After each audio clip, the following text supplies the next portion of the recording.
A few weeks ago, I posted a video where I talked about products that I was influenced to buy, whether that's like on TikTok, YouTube, Instagram, whatever, that genuinely I think are worth the hype, like things that I just bought in my own personal life that I vouch for. And in that video, I asked you if you wanted to see another part where I show you products that I was influenced to buy that like low-key aren't that good, or at least for me personally, they didn't work out for me. I know people can get very touchy when you have different opinions, so like if you love any and all of these products, that is amazing, good for you. I unfortunately wasted my money on them, so that's just gonna be something that I have to live with. And I do think that in the last few months I have been a lot more intentional about what I buy, and I tried to make less impulse purchases, and I'm just trying to be more aware of what I'm buying in general. Take this as like a little bit of me de-influencing you, and if you have similar experiences to mine or different, then let me know in the comments below. I think it'll be really interesting to see how all of these products work out for all of us. Some of these things I started out loving and then I never used again, or I ended up hating, or whatever. So we have quite a few products to cover. I am a chatty gal, so you might want to grab like a snack or a drink or something because we might be here a while. Either way, we have a lot to cover, so let's jump in. All right, so when I was thinking about what I wanted to do for this video, I was kind of like walking around my house being like, okay, what things do I like? Do I hate? Didn't work out for me. I regret buying, whatever the case. And I walked through my kitchen and I remembered this thing. Now this is called the Always Pan, and this was,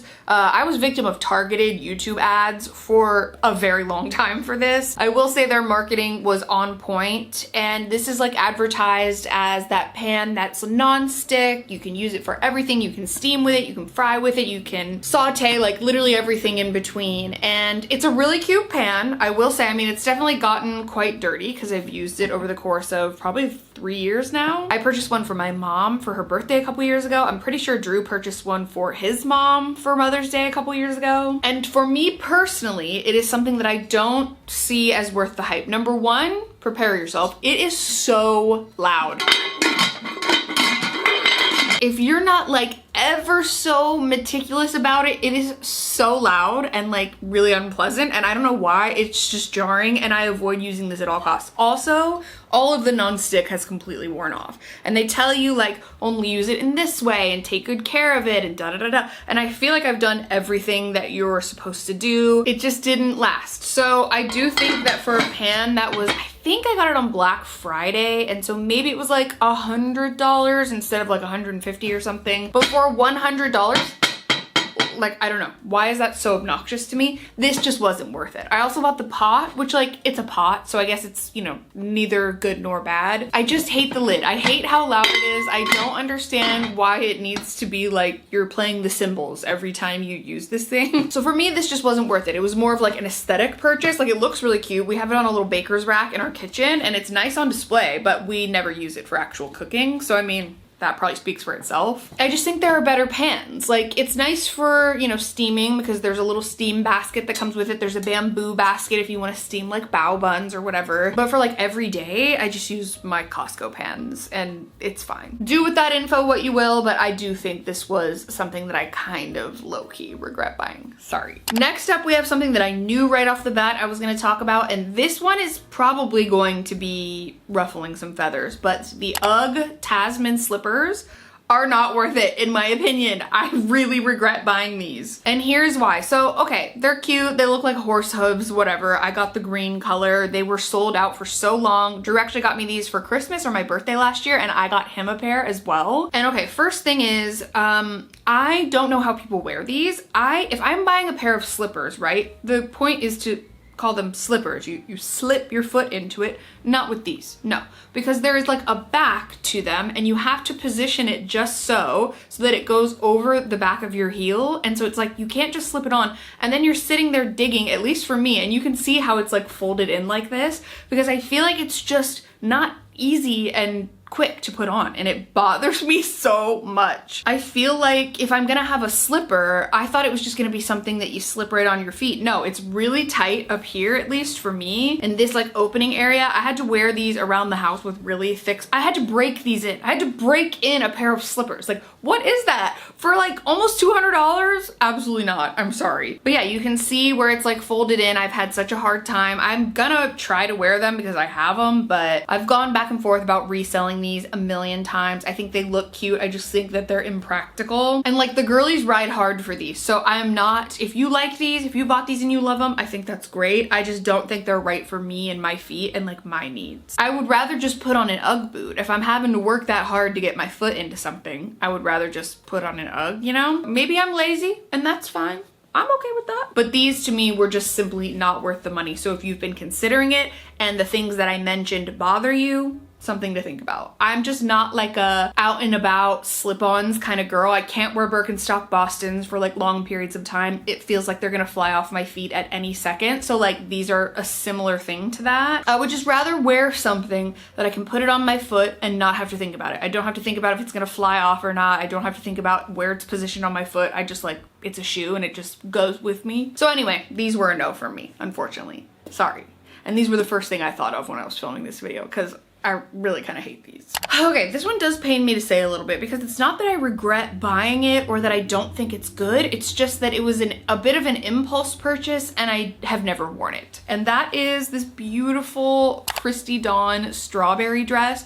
It is so, so pretty, but it was $300. It was $300. I think I got it on sale, but either way, it's a $300 dress and I have never worn it because I don't really know a time where I'm going to wear a strawberry gorgeous prairie dress like this. Now I will say I am taking a trip to England in like a couple of weeks and I will be in the countryside a little bit. So I feel like maybe this would be perfect for that as long as it's not too cold. And I could probably throw like a little cardigan over it, wear some wellies. I think that would be a really cute look, but it's $300 for this dress. And like, what was I actually thinking? I think sometimes there is a benefit to purchasing more sustainable, ethical clothing that costs a lot more because you're investing your money in something that you're gonna wear for a really, really long time. And that was what I thought was gonna happen with this, but I've never worn it. I've never worn it. And like, it was so expensive. It's beautiful. I love it, but like that says something, right? If I haven't worn it yet. So I don't know. I may end up trying to resell it. It's so precious and beautiful. It makes me want to actually wear it, but sometimes I'm just not in the mood to wear like a floor length strawberry dress, you know? I don't know what I was thinking. So it actually hurts me to say that I feel like this was a waste of my particular money because I haven't had a lot of opportunity to wear it, but maybe that's something that I can work on for this video. And yeah, I just kind of want to be honest about the fact that like, I don't always make perfect purchases. I maybe sometimes rush into things for like the sake of a video or just because I really want them and like maybe regret them down the line, you know? So I don't necessarily fully regret her, but I just feel like I spent a lot of money for no reason. Sorry, Christy Dawn. In that same vein, we have this two-piece set that I got from Anthropologie, and I was immediately influenced to buy this. It's like this cute little bandeau and matching overalls set, and it's really cute. I made a reel on it, and now I am looking at it like, what was I thinking? Because it looks really cute, but I've never worn it. I don't really see myself wearing it anywhere out and about. Like, I don't know what shoes to style it with. I don't know what occasion I would wear it with because I mean, this is like a pretty tiny little bandeau and the width of it, like the bust measurement was a little bit big and I even sized down, but then when I sized down in this, then these were like a little bit small. So you see what I'm saying? And I think these were around $130 as a set. And so it's just like, you know, I bought them and I wore them like one time for the Instagram video. And I truly thought I was gonna be wearing this all summer long. And maybe I could, you know, wear these little overalls with like a little turtleneck for fall or something, or a t-shirt under it or whatever. And I could just kind of not wear this part. That's a maybe, but it is cropped and like frayed at the bottom. So I don't know. I don't know. Let me know your thoughts. It could be a challenge for me that I can set for myself to like see how I'm gonna style this. But yeah, I'm a little disappointed that I impulsively bought this because I've never worn it. So I'm calling myself out there. Again, I'm going to apologize in advance for this next one because I truly mean no offense at all whatsoever. This is, again, just things that haven't worked out personally for me or that I just haven't got a ton of wear out of. But basically all of the sweat sets that I got from my YouTuber clothing line videos, I regret purchasing Yeah, I purchased from 3 different YouTuber owned brands and they were all sweat sets, and so I was just like really excited about them. One of them was the Zoella and Future Self collab, another one was 30 Years from Katie or Luster Lux on YouTube, and then the last one was Parallel Apparel from Alicia Marie and her sister. And here's the thing, I don't really wear these that often. Okay, like the Parallel Apparel one is the best fitted hoodie, I would say. The shorts I don't really wear because if it's warm enough to wear a hoodie, I'm not gonna be wearing shorts. And it's like, I have tried to wear this hoodie more frequently, but I just have other ones that I like better. So it's not bad at all. It's just like, I don't know, I don't really reach for it that much. The shorts are like a little bit tight in my opinion, at least for my particular style and the way that I like things to fit. So that one I didn't really wear that much. This brown one from 30 Years is really cute. It is just like a little bit snug on me. It's a little bit more of like a fitted fit. And then same for the Zoella one, which is like buried in my closet somewhere.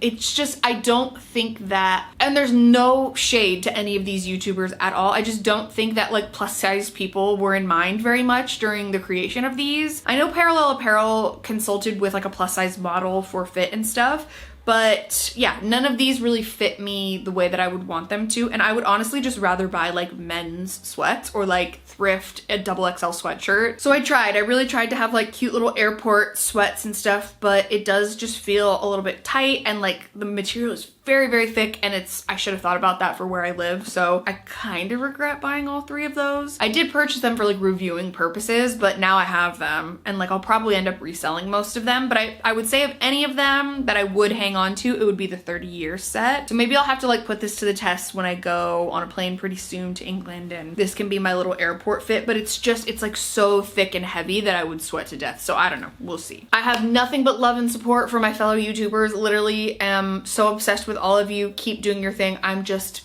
being honest. It was something that came to mind and I was like, probably regret it just a little bit because they were all very, very expensive. Okay, this is the last like fashion one, I promise, but this might ruffle some feathers. I'm fully prepared to get attacked, but I'm just gonna be honest, like most Doc Martens I've tried that I've been influenced to buy, and just in general, I don't get it. I love Doc Martens. I love the look of them, but they are the most excruciatingly painful shoe, and everyone tells me like, oh, you just need to try this and you need to put this on your foot and you need to buy this thing from Amazon that protects your feet. It's like when ballerinas prepare their feet for their point shoes, that's what you have to do to wear Doc Martens. And I'm pretty sure someone did like a parody of that. Shoes shouldn't hurt this bad. They shouldn't hurt this bad. I have purchased all the things that people recommend. I have the little pads back here. I have made so many purchases, different socks, different little sticky things to go in shoes, different things to put over my feet made of silicone, different things to put over my toes,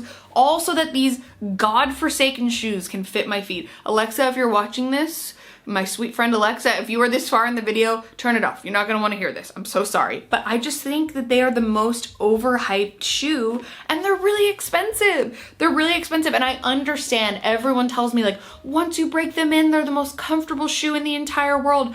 I have had these for almost 4 years and they hurt my feet still to this day. So when is that coming? When is that comfort that you were speaking about coming? I'm sorry, I'm just getting so worked up. I have had a normal soft leather pair of Doc Martens for over 4 years now, and I still feel like my feet are going to bleed every time I wear them. Like, I just don't think they're for me, and I don't think that any pair of shoes should make you bleed. People are like, once you get through the period of time where your bone is exposed, like, I'm kidding, but once you get through like the most horrible time of your life, they're honestly so comfortable, and it's like, why? Why are we doing this? Why are we spending so much money? But now I'm like, I'm looking at these in the viewfinder and like, they're so cute. Like, even with this dress, like, they're just so cute. So I don't know. I'm damned if I do, damned if I don't, but I do low-key regret buying so many pairs of Doc Martens because I can't wear them unless I'm like running into the grocery store and coming back and I'm not walking a lot of steps. I just can't do it. So you can send me tips if you want in the comments. That's completely fine. You know, you can tell me to stick water in them and put them in the freezer. You can tell me to stretch them in this way and buy this tool and whatever, but like, I'm tired of buying things. So I think I'm breaking up with Dr. Martin. I'm so sorry, sir, but it's over. But if you see me walking around in Doc Martens, mind your business, because I bought them. I'm still gonna try and wear them. I just probably won't be buying any new pairs because I just simply, my little feet can't take it. Okay, next we're gonna move into our last little category, which is beauty. And again, these are just things that maybe I purchased impulsively or thinking that I was gonna get a lot of wear out of them, and I just simply don't. So the first one is this Natasha Denona pastel palette. I think I even mentioned this in a favorites video. Like, this is an absolutely beautiful eyeshadow palette. These colors are stunning. They're so pastel-y and pretty. They're shimmery ones. I went through a phase where I was like, I'm gonna do a pop of color on my inner corner of my eye. So I used this like kind of lime green color a lot. I used this sort of like pastel-y pink purple color a lot, and that's pretty much it. I also wore this when I did my little bejeweled makeup look for the Eras tour, but other than that,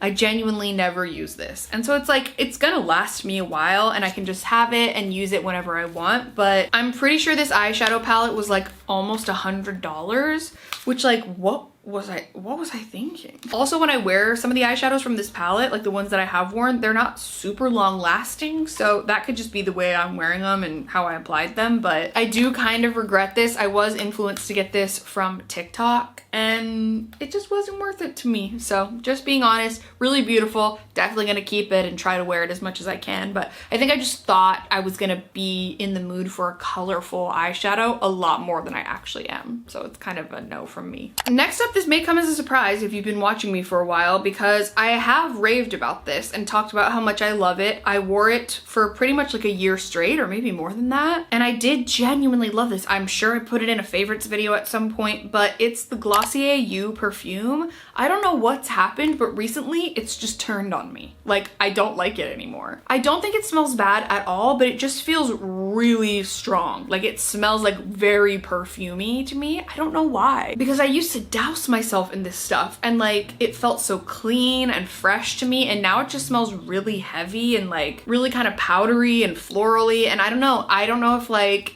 it was since I got COVID, or if it was just, you know, I'm getting older and my taste and my smelling is changing or whatever. I don't know if it's because I've had it for over a year and it's starting to go bad or something, but it just doesn't smell good to me anymore at all. And so like, I genuinely don't know what to do with this, because I have like half of a bottle left, but I don't want this. I have like an aversion to it now. So I have no idea. I don't know if anyone else has had that same situation with this perfume, but I really, really loved it in the beginning, and now I'm like, I don't want it anymore. I might give it to one of my friends, because she always used to compliment me when I was wearing this, and so like maybe she wants the rest of it, because I just don't like it anymore. I've switched to much more like kind of subtle scents, and I'm definitely back in my like warmer smell kind of era, like more vanillas and things like that, woodsy scents. So I don't know, we'll see what ends up happening with this, but I don't see myself spraying it on my body anytime soon. I just don't like it anymore. It's so weird. Everybody loved it for a while. I was one of them, but it's just, I've gotten the ick and I can't go back, and I'm just so sad. Next up we have, I only have one of them left, but it's something that I definitely spent a lot of money on over the last few years, and that is basically all of the Olex products that I bought.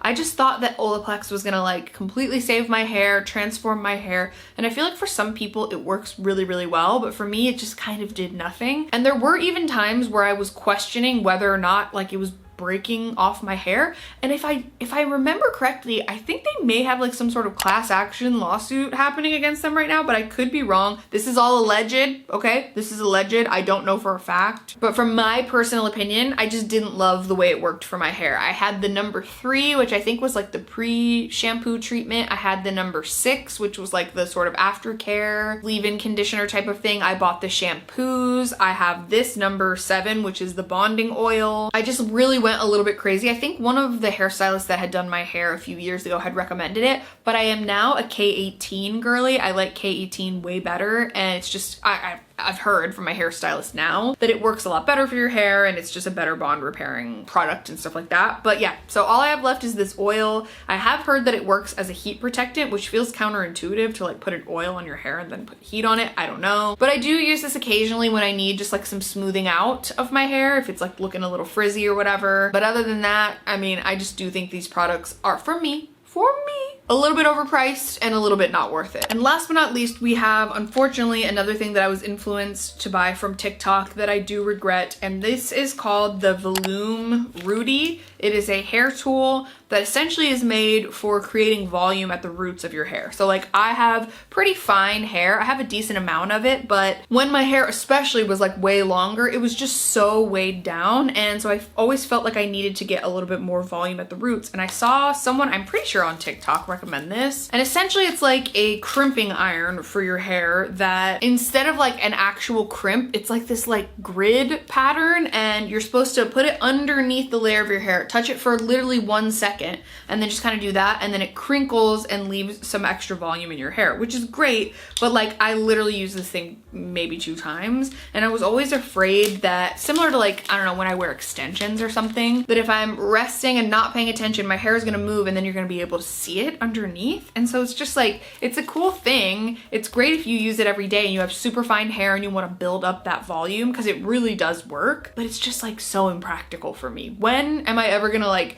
okay, now I'm straightening and curling my hair and now let me plug this thing in? Like I'm too lazy. And it clearly didn't work well enough for me to continue using it, but I don't know, maybe I'll get into like the habit of it. I have it, so I'm gonna try to use it. Maybe I'll try to like incorporate it back into my routine or something, but I do regret this, especially because at the time, I think it was like $100 because it was just really popular and viral and everything. So yeah, you know, I do regret this. I'm not gonna lie to you. Really cool concept, but just one of those novelty things that like I thought I was gonna use all the time and then I literally never do. So kind of sad about that. And yeah, that's pretty much everything that I have purchased recently, or that I was influenced to purchase recently, that I do kind of regret buying. I'm not gonna lie. Or that I just think was like overpriced and I don't get enough wear out of, or it was overhyped, or whatever the case, or things that I like, you know, I low-key hate. We're gonna be honest, I did hate some of these things. But as I mentioned before, like please take all of this with a grain of salt. If all of these things or any of these things worked out for you, that's amazing. I'm happy to hear it, but for me, it just didn't personally work out. But I've got to live with it, you know? I've got to live with the purchases I've made, and I will try to make use out of them the best I can. So I hope you all enjoyed this video. If you did, be sure to give it a thumbs up. Don't forget to subscribe to my channel if you haven't already. You can also turn on my post notifications if you want to be notified every time I post a new video. Let me know if you want to see more of these videos in the future where I highlight different products that I've been trying and, you know, let you know if they're good or bad or in between. But after this video, I do think it's safe to say that I have a lot more protective measures in place to not just like impulse buy something, because I can change my mind in an instant. Anyway, thank you so much for being here. Thank you so much for watching. I'm sending you all of my love, and I'll see you very soon in my next video. Bye.